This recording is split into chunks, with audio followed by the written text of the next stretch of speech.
तो नमस्कार दोस्तों, इंदिरा गांधी जी ने जो इमरजेंसी लगाई थी उसके बारे में आज 2024 तक हर बार चर्चा होती है कि देश के संविधान की धज्जियां उड़ाई गई, इमरजेंसी लगाई गई, लेकिन उन लोगों को जानकारी नहीं है। पहले पूरी जानकारी रखें, बने रहें वीडियो पर, बात करेंगे पूरे तथ्यों के साथ। दोस्तों, जब भी संविधान की बात आती है तो लोग हमेशा या मोदी सरकार या पक्ष यानी कि बीजेपी गवर्नमेंट एक ही बात करती है कि इंदिरा गांधी ने जब इमरजेंसी लगाई तो तब संविधान की धज्जियां नहीं उड़ी। दोस्तों, इमरजेंसी का प्रावधान भी संविधान के अंदर ही है और किन स्थितियों में इमरजेंसी लगा सकते हैं पहले आपको यह समझना पड़ेगा। दोस्तों, संविधान में यह प्रावधान है, अगर देश के अंदर ऐसे हालात बने कि राष्ट्रीय सुरक्षा तक खतरे में आ जाए तो वहां इमरजेंसी लगाई जा सकती है। यह प्रावधान संविधान के आर्टिकल 352 में साफ साफ दिया गया है। दोस्तों, फिर आपके मन में यह सवाल आ रहा होगा कि उस समय देश के हालात ऐसे कैसे थे कि इमरजेंसी लगानी पड़ी। दोस्तों, पूरा वीडियो जरूर देखें तब आपको समझ आएगा। दोस्तों, बात करते हैं 1971 में बांग्लादेश युद्ध हुआ था। पाकिस्तान को दो हिस्सों में बांट दिया गया था, एक हिस्सा बांग्लादेश बना गया और दूसरा हिस्सा पाकिस्तान। दोस्तों, बांग्लादेश पूर्वी पाकिस्तान का हिस्सा था, तब उसके अधिकार छीने जा रहे थे। तब उस समय इंदिरा गांधी जी ने बांग्लादेश का साथ दिया। दोस्तों, उस समय अमेरिका के राष्ट्रपति यह नहीं चाहते थे कि बांग्लादेश अलग हो। अमेरिका ने धमकी तक दी और यह कहा सातवां बेड़ा भेज रहे हैं। तब इंदिरा गांधी जी ने कहा तुम सातवां नहीं 8वां भेजो, हम बांग्लादेश का साथ देंगे और पाकिस्तान के 2 टुकड़े करेंगे, और अंत तक साथ दिया और पाकिस्तान के 2 टुकड़े कर। दोस्तों, इसके बाद इंदिरा गांधी जी बहुत ही मजबूत लीडर बन गई और इसके बाद ही शिमला समझौता कराया गया। उसके बाद 18 मई 1974 को पोखरण में इंदिरा गांधी ने परमाणु प्रशिक्षण कराया।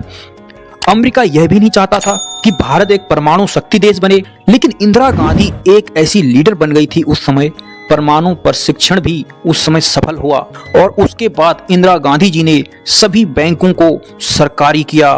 दोस्तों, उस समय तक सारे बैंक प्राइवेट हुआ करते थे और बड़े शहरों में हुआ करते थे। जो अमीर लोग थे उनके लिए ही यह सब सुविधा थी, उनको ही सब कुछ मिलता था। दोस्तों, गरीबों के लिए कुछ नहीं था। उसमें इंदिरा गांधी जी ने प्राइवेट बैंकों को सरकारी किया।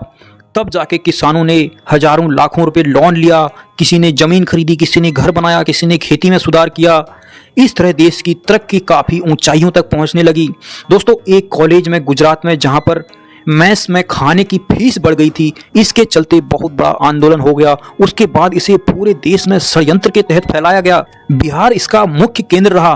पूरे देश में अराजकता का माहौल क्रिएट करने का प्रयास किया गया।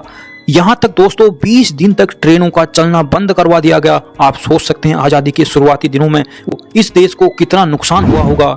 उस समय दोस्तों इसमें रेलवे की मांग नहीं थी, छात्रों का मेस का खाने का रेट बढ़ा हुआ था, लेकिन मेन मुद्दा इनका इंदिरा गांधी जी को हटाना था।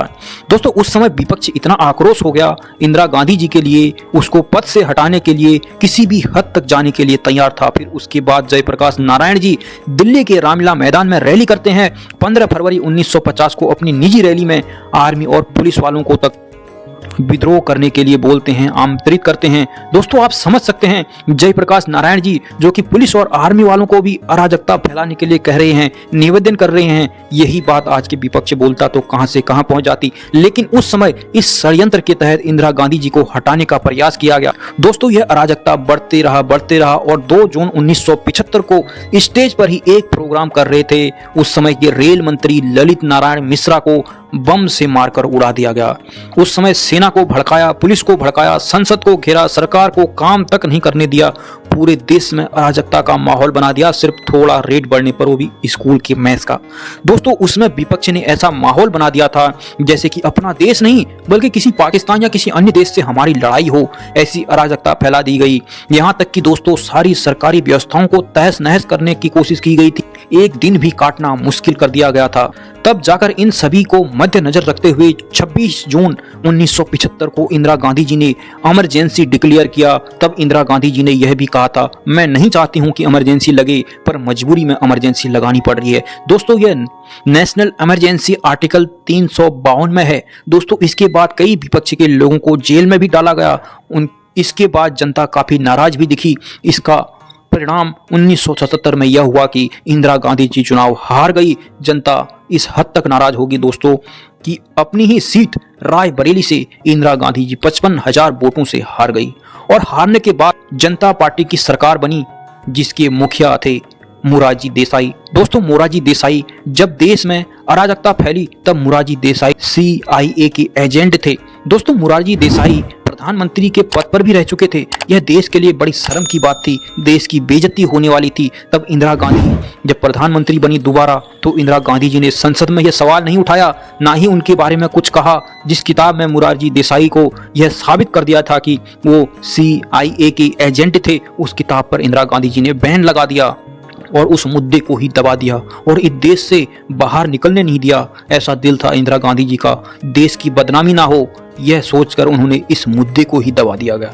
दोस्तों जो उस समय पूरे देश में अराजकता फैली, उसके एक हिस्से को CIA एजेंट फंड कर रहा था ताकि वह देश में अराजकता फैली रहे, इंदिरा गांधी सरकार गिर जाए। बल्कि मोरारजी देसाई ही नहीं, कई लोग उसमें शामिल थे। दोस्तों पूरे देश में अराजकता फैलना, इंदिरा गांधी जी को हटाना, इंदिरा गांधी सरकार को कमजोर कर देना, यह CIA फंड देकर देश में करवा रहा था। दोस्तों उस समय विपक्ष के नेता सभी लोग यह मानते थे कि इंदिरा गांधी कुछ नहीं कर पाएगी, यह तो कल की बच्ची है, यह क्या कर सकती है। लेकिन जब इंदिरा गांधी सबसे मजबूत नेता साबित हुई और हमेशा दिन प्रतिदिन मजबूत होते गई तो विपक्ष को यह सहन नहीं हुआ, उन्होंने यह खेल किया। दोस्तों इमरजेंसी उस टाइम गलत थी, यह बात मैं ही नहीं बल्कि पूरा देश कहता है, यह गलत। इसी के चलते इंदिरा गांधी जी ने उसके बाद जितनी भी सभाएं की, सभी सभा में माफी भी मांगी। लेकिन दोस्तों उस समय देश के हालात ऐसे थे कि इंदिरा गांधी जी ना चाहते हुए भी ऐसा करना पड़ा। अगर दोस्तों शासन प्रशासन अगर उस समय सरकार के कंट्रोल में होता तो इमरजेंसी नहीं लगानी पड़ती। जब शासन प्रशासन को ही भड़का दिया गया, विपक्ष ने अपनी तरफ कर लिया, तो उस समय लोगों के साथ गलत हुआ, उनको न्याय नहीं मिल पाया, उनको सुरक्षा नहीं मिल पाई। दोस्तों जब इंदिरा गांधी जी ने अपनी गलती स्वीकार की, बार बार माफी मांगी लोगों से, सभी सभाओं में जाकर माफी मांगी, लेकिन तब भी लोगों ने जनता पार्टी को जिताया था, मोरारजी देसाई को प्रधानमंत्री बनाया था। फिर 3 साल के अंदर ही यह पार्टी के अंदर खलबली मची और पूरी पार्टी बिखर गई।